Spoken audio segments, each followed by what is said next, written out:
Higher secondary വിഭാഗം ചെണ്ടമേളത്തിൻ്റെ first A grade ലഭിച്ചിരിക്കുന്നത് നമ്മുടെ കുട്ടമത്ത് ഗവൺമെൻറ് ഹയർ സെക്കൻഡറി സ്കൂളിലെ ശ്രീഹരി അല്ലേ? ശ്രീഹരി നമസ്കാരം. എങ്ങനെയുണ്ടായിരുന്നു മത്സരം? മത്സരം വളരെ എളുപ്പമാണെന്ന് തോന്നുന്നത്. 4 ആളുണ്ടായിരുന്നു.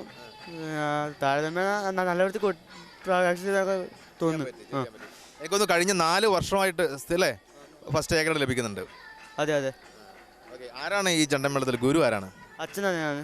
അച്ഛൻ്റെ പേരെങ്ങനെ? പത്മനാഭൻ വി വി എന്നാണ്. ശ്രീഹരി, ഇത് ചെണ്ടമേളത്തോട് പാരമ്പര്യമായിട്ട് നിങ്ങൾ ചെണ്ട കൊട്ടുന്നതാണല്ലേ?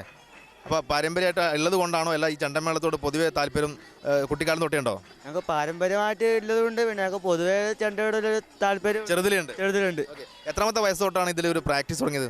ഞാൻ ഈ തായമ്പകാലിലെ ഇനം ആദ്യമായിട്ട് അരങ്ങേറ്റം കഴിച്ചത് എൻ്റെ 6ാം ക്ലാസ്സിൽ നിന്നാണ്. 6ാം ക്ലാസ്സിൽ നിന്ന് ആണ് എൻ്റെ അരങ്ങേറ്റം കഴിച്ചത്. അന്നോട്ട് പിന്നെ ഇതേ പൊതുവേദികളിലൊക്കെ ചെയ്യാറുണ്ട്, പ്രോഗ്രാം ചെയ്യാറുണ്ട്? ഉണ്ട്. അമ്പലങ്ങളിലൊക്കെ ഏകദേശം ചെയ്യാറുണ്ട്. അപ്പോൾ ഏതായാലും സംസ്ഥാന കലോത്സവത്തിലും നമ്മുടെ ജില്ലയെ പ്രതിനിധീകരിച്ച് പങ്കെടുത്തുകൊണ്ട് ജില്ലയ്ക്ക് അഭിമാനം നേടിക്കൊടുക്കാൻ ഫസ്റ്റ് എ ഗ്രേഡ് തന്നെ അവിടെയും ലഭിക്കട്ടെ എന്ന് ആത്മാർത്ഥമായിട്ട് ആശംസിക്കുന്നു. Okay, thank you.